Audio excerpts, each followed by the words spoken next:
Oh Malsoon is an elderly widower that lives with her family, her son Yunchul, who is a university professor, her daughter-in-law Aja, her grandson Jiha who is in a band, and her granddaughter Hana. Malsoon lived a very difficult life, having lost her husband when young and raised her son alone while working to support them. Nowadays though, she's stubborn, shameless, and very controlling, always telling other people how to do things and getting into arguments. This is causing a lot of stress to Aja, who is depressed and medicated. At least Malsoon isn't home 24/7. She also works with her childhood friend Mr. Park at a cafe. This cafe is often visited by a lady called Okja, who Malsoon considers a vixen. The two of them are always arguing, and today isn't the exception. Okja insults Malsoon and tries to flirt with Mr. Park, so Malsoon ends up jumping on her to show her a lesson in a more violent way. Mr. Park tries to pull them apart and ends up injured in the process, so when he goes home later, his daughter Nayoung scolds him for always defending Malsoon when he always ends up hurt by her. Malsoon happens to show up at that moment with her purple umbrella and scolds her in return for speaking like that to her own father, refusing to apologize for the injury when Nayoung asks her to. Before leaving, both Malsoon leaves a bag of peaches for Mr. Park, and he follows her out to offer her a ride on his bike. But Nayoung doesn't understand how Malsoon can be such a close friend of her father's and not know he's allergic to peaches. Meanwhile, at a local TV studio, music producer Songwoo is frustrated with today's auditions. All the new bands look and sound the same, putting too much attention on their looks instead of singing with their souls. His assistant Suyeon points out young people can't sing with their souls and says that maybe they should hire an elderly ghost singer and let the kids lip sync. The next day, while Malsoon scolds Aja for doing the cooking wrong, Jiha tries to sneak out to go to an audition, but both women catch him in the act. Aja tells him off, reminding him his future is in studying, but Malsoon interrupts her and gives Jiha some money so he can go out and pursue his dreams. After he's gone, Aja tries to tell Malsoon that she should let her be in charge of the education of her own children, but Malsoon doesn't listen. She doesn't approve of Aja being stressed when her husband has a good salary and she stays home doing chores. She thinks she has it easy compared to what she had to go through when raising Yunchul alone. In the meantime, Jiha's audition doesn't go well. The musicians are good, but the lead singer doesn't sing well because she spent all night clubbing and never quit smoking. When Jiha calls her out for not taking this seriously, she simply quits. In the evening, when Malsoon returns home after going out for groceries, she finds Aja collapsed on the floor. She's immediately taken to the hospital, and after she goes through surgery, her doctor tells Yunchul that his wife needs to rest in a stress-free environment. When they return home, he discusses the idea of sending Malsoon to a retirement home with his kids. Hana agrees, but Jiha doesn't. Malsoon hears this discussion and while she is upset, she accepts her fate for the sake of Aja. Yunchul promises her that he'll bring her back to the house when Aja starts feeling better. Malsoon may have accepted this arrangement, but her mood still suffers from it. She isn't her usual spunky self at the cafe, and it only gets worse when she's approached by an angry woman whose family lost their restaurant after they helped Malsoon many years ago, when she was still a single mother trying to survive. They gave her shelter and food and she repaid them by stealing the recipe of their secret soup and opening her own place in the same town. Malsoon tries to leave the cafe, not wanting to confront this issue, but the woman has been looking for her for years and won't let her go so easily. She jumps on Malsoon to attack her, but Malsoon doesn't defend herself, so it's up to Mr. Park to pull them apart. While he keeps hold of the woman, Malsoon explains she did what she had to do to give her son a good life. In the evening, Malsoon is waiting for the bus while crying when she receives a call from Jiha, who asks her if she could take him and his band out for dinner. Malsoon accepts and they agree to meet at the station, but before going there, she can't help stopping by a photo studio that has a portrait of Audrey Hepburn on its window. She decides to go inside and get a nice picture taken for her future altar, and the photographer promises he'll make her look 50 years younger. After she's done, she catches the bus, where 3 young men hit on her. Malsoon is very confused by this until she sees her reflection and discovers what has happened. She's now back into her 20-year-old body. After stopping by the pharmacy to ask for tranquilizer pills, Malsoon remembers she's supposed to meet her grandson, but when she arrives at the station, she doesn't dare approach them with this new face. Ignoring Jiha's calls to her cell phone, Malsoon goes back to the photo studio only not to find it there. There's a restaurant on that building instead, and the owner tells her she's had it for 10 years and she's never heard of a photo studio in the area. Malsoon doesn't return home that night, which worries her family and Mr. Park, but the police tell them it's too soon to fill a report yet. She actually spends the night in a community center, and as she wakes up, she realizes her body doesn't have usual morning aches. Seeing all the other old ladies makes her determined not to be like that again, and she decides to enjoy this newfound youth, so she goes out shopping for new clothes and gets a haircut like Audrey Hepburn, paying it all with money she gets from the ATM with her debit card. Afterward, she goes to Mr. Park's house and asks to rent the room they're offering, telling them her name is Oduri, a mispronunciation of Audrey. After settling in, she goes to her family's house and leaves a note at the door to let them know she's okay. The next day she hangs out at Mr. Park's cafe, where she looks out of place because it's filled with elderly people. Malsoon decides to sing next at the karaoke after Okja's mediocre performance, proving to be an excellent singer who puts every emotion in her voice. Her act is seen by Jiha, who has come by to see if Mr. Park had heard from his grandma, and by Sungwoo and Suyeon, who were in the area looking for new talent and enter the cafe when they hear Malsoon's voice. After the song is over, she receives a standing ovation from the crowd, but Malsoon runs away because she is afraid Jiha may recognize her. Both Jiha and Sungwoo go after her, wanting to hire her, but she's nowhere in sight.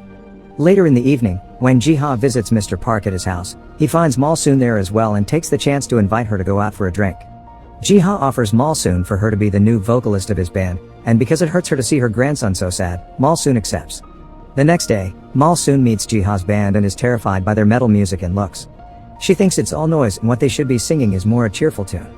The guys don't like the idea very much, but having Malsoon wink and blow a kiss at them is enough for them to change their minds. They first play in the park, and people love them so much that their tip jar is full of money. Some days later, they get a gig at a bar, where the musicians stop wearing metal-style clothes and match Malsoon in cuteness, and they are a success there as well. One night, Sungwoo finds Malsoon arguing with a mother on the train, so when she gets off, he follows her through the streets, but he isn't sneaky enough and is quickly noticed by Malsoon, who thinks he is a stalker. After telling him off, she tries to walk away, but Sungwoo grabs her by the shoulder to stop her because he still wants to talk. This accidentally lowers her blouse, so Malsoon starts crying and yelling and goes to the police to accuse Sungwoo of trying to touch her inappropriately. The cops take Sungwoo away, and as soon as they are far enough, Malsoon drops the act and looks pleased with herself. The following day, Malsoon with her purple umbrella goes to her family's house because Jiha has invited her over for lunch. Aja is looking healthier and welcomes her with perfect manners, but Hana is very rude to her, which Jiha blames on their grandmother. Hearing this hurts Malsoon a bit. While waiting for lunch to be ready, she asks for a tour of the house and convinces Jiha to show her his grandmother's bedroom. At first, she only pretends to be curious, but when Aja calls Jiha to help her with the dishes, Malsoon takes the chance to search her dresser for her stamp, which she needs because her family has blocked her debit card. In the meantime, Yoon Chul and Mr. Park are at the police station watching some recordings from security cameras that show someone using Malsoon's debit card to get money from the ATM, but the face can't be seen because of a purple umbrella. This makes them believe Malsoon has been kidnapped, and while Mr. Park doesn't say anything, he does recognize the umbrella. Back in the house, the family is having lunch when Yoon Chul returns home, and out of habit, Malsoon welcomes him, making everyone watch her like a weirdo. Malsoon covers up her slip by rushing to the bathroom, and from there, she spies on the family, seeing how Yoon Chul refuses to eat because of his current emotional state. The next day, Mr. Park watches Malsoon closely to confirm her umbrella is the same he saw on the security cameras. After she leaves for the day, he enters her room and rummages through her things, finding Malsoon's dentures and old shoes. Meanwhile, Sungwoo continues to turn down people at auditions until Malsoon and her band show up. He wastes no time and offers them a deal, which the band, of course, accepts. When Malsoon returns home, she finds the bag with her dentures hanging on the clothesline. Mr. Park sneaks behind her and tries to knock her out, but Malsoon quickly overpowers him and ties him up instead. That doesn't stop him from calling her out, revealing he thinks she's killed Malsoon and asking her to kill him too because he can't live without her. When he was 13, he lost his parents and Malsoon's family took him in, and Malsoon's smile would always help him stay strong. Hearing this, Malsoon takes pity on him and smiles at him, asking him why he doesn't recognize her. After watching her for a moment, Mr. Park finally realizes the woman in front of him is Malsoon herself. The following day, the two of them spend some time together at the cafe. Malsoon tells him about the upcoming concert her band will be at, which means she can finally fulfill her dream of being a famous singer. When Mr. Park makes an unfunny joke, Malsoon force feeds him some of the shaved ice she's been having, and this act is seen from another table by Okja, who now thinks Mr. Park is dating a woman much younger than him. Afterward, Malsoon asks him for a favor so her family won't worry about her anymore, so Mr. Park invites Yoon Chul and Aja to his home and tells them he's seen Malsoon and that she's fine. Mr. Park explains that she's living the life she's always wanted and that she needs her debit card to be working again. Meanwhile, Nayoung is at the community center, where Okja is telling her about her father dating a woman too young for him and how she's probably after his property. Nayoung doesn't want to believe it at first, but when she returns home and sees her father exercising to feel young again, she thinks Okja may be onto something. The next morning, Mr. Park picks up Malsoon at the bus stop, trying to look cool while handing her a flower. Some teenagers nearby laugh at how ridiculous he looks, and Malsoon calls him out for it as well, but she accepts the ride anyway. Moments later, they arrive at the TV studio where the band will be making their debut on screen. Malsoon sings from the heart as she remembers her husband, falling in love with him and losing him, and the trouble she went through to raise her son alone. By the time the song ends, she's crying, but the public has loved every second of it. A couple of days later, the band goes to a water park with Mr. Park, Sungwoo, and Suyeon. When they get in the special pool, a giant wave makes Malsoon and Mr. Park slip and almost drown. Mr. Park ends up passed out on the shore somewhere, and Malsoon is saved by Sungwoo, who takes her to a nearby table so she can rest. He tries to get to know her better, but Malsoon avoids the question, saying she'll reveal more about herself in the future as she finds herself attracted to Sungwoo. Their light chat is interrupted when Sungwoo notices Malsoon's foot is hurt, and Malsoon freaks out a little when she notices that the area around the bleeding cut is getting wrinkly. Claiming she'll go to the hospital, she rushes out of the park, and later at home, Mr. Park does a test. He pokes her foot with a pin and that area also gets wrinkly around the wound. At that moment, Nayoung enters the room and finds them in what she considers a compromising position. Not being able to take it anymore, she grabs Malsoon and throws her in the backyard, telling her to get out.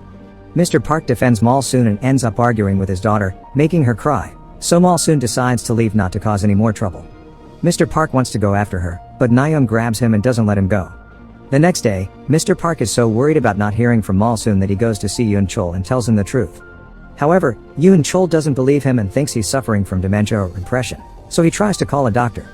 Mr. Park gives up and returns home, where he stays all day in his room, lamenting having lost Malsoon. Speaking of Malsoon, after receiving a call from Sungwoo, she ends up staying at his apartment. They share dinner and a nice long chat where Sungwoo keeps trying to flirt with her, but Malsoon can't allow herself to give in to a man so much younger than her, so she keeps pouring alcohol until he drinks himself to sleep. Back in the family home, Aja is taking antidepressants again, and she can't help thinking of Malsoon scolding her for it. The next day, the band is recording their first single, but another producer makes Sungwoo realize that this kind of slow song doesn't fit the band's image and he has to find them a composer. This angers Jiha, who wrote that song in the first place, and he rushes out of the building. Malsoon tries to stop him, trying to make him understand that Sungwoo only wants the best for the band. Jealous Jiha accuses her of sleeping with Sungwoo because he heard she spent the night at his place. Malsoon starts slapping him for it, but then she takes him out for lunch to turn him down properly. Sometime later, Malsoon meets with Mr. Park at the park. He's worried because he doesn't receive updates from her anymore, and he can also guess she likes someone else now. He's green with envy but accepts it because he wants Malsoon to be happy. After gifting him another bag of peaches, Malsoon asks him to take good care of Okja, so Mr. Park has to inform her that actually, Okja fainted last week from a cerebral hemorrhage and she's now hospitalized. Later at night, Yoon Chol checks on Jiha, who is composing a new song for the band. He tells his son the song is very good and wishes him good luck, but before leaving, he can't help noticing a picture of the band. He then goes to search for some old pictures of him as a baby and realizes how similar the woman from the band and his own mother look. Some days later, Malsoon has a date with Sungwoo at the park, and when he confesses his feelings, she tells him she can't accept them because the age difference between them is too big. Sungwoo thinks she means he's too old for her. When they're done, he drops her at the hospital, gifting her a hair clip and kissing her forehead before leaving. Malsoon enters the building, intending to visit Okja, but it's too late, she's already dead. She's so upset by this news that she leaves without noticing Mr. Park is there as well. The day of the big show finally comes and Jiha is running late because he is stuck in traffic. Seeing as the cab won't be moving anytime soon, he gets out and grabs a public bicycle, which he begins riding like a madman through the streets. This recklessness has its consequences. Jiha is suddenly hit by a truck and taken to the hospital. When the news reached the band, Sungwoo wants to cancel their performance, but Malsoon refuses. She thinks the right thing to do is make the world hear Jiha's song and sing it so loud he'll feel better. The band accepts to perform and the song is received well, making it a big success. As soon as they're done, Malsoon rushes to the hospital and arrives just in time. It turns out Jiha's blood type is AB, which nobody in the family has except her, so she offers herself up for a transfusion. This worries Mr. Park and he drags her out to have a private talk with her, reminding her this is going to make her old again and she'll lose the chance to live her dream. Her grandson's life is more important though, and as she goes back to the main hallway to find the doctors, she finds Yoon Chul instead, who has been listening to their conversation. He confesses he knows who she is and asks her to leave because she already sacrificed her dreams for his sake, so it wouldn't be fair for her to do it again for her grandson. Once again, she refuses, saying it's okay to be old if she gets to be with her family. The two of them cry and hug before Malsoon is taken to the operating room, where she's connected to Jiha to transfer the blood as she slowly transforms back into her elderly body. A year later, the band continues to be a success with a healthy Jiha and Hana as the new vocalist. Their parents and Malsoon go to all their concerts to support them, and Aja and Malsoon are getting along better now. After the concert is over, Malsoon sees Sungwoo from afar and decides not to approach him, but as she leaves, he is surprised to see the same hairpin he had gifted her in the hair of an old lady. Meanwhile, Mr. Park finds the photo studio, which this time has a picture of James Dean in the window. After getting his picture taken, he goes to the bus stop to pick up Malsoon, revealing his new handsome young face when he takes off his helmet. The teenagers that made fun of him last time now look at him in awe, But he only has eyes for Malsoon, who gets on the bike with him and scolds him for never telling her he was allergic to peaches.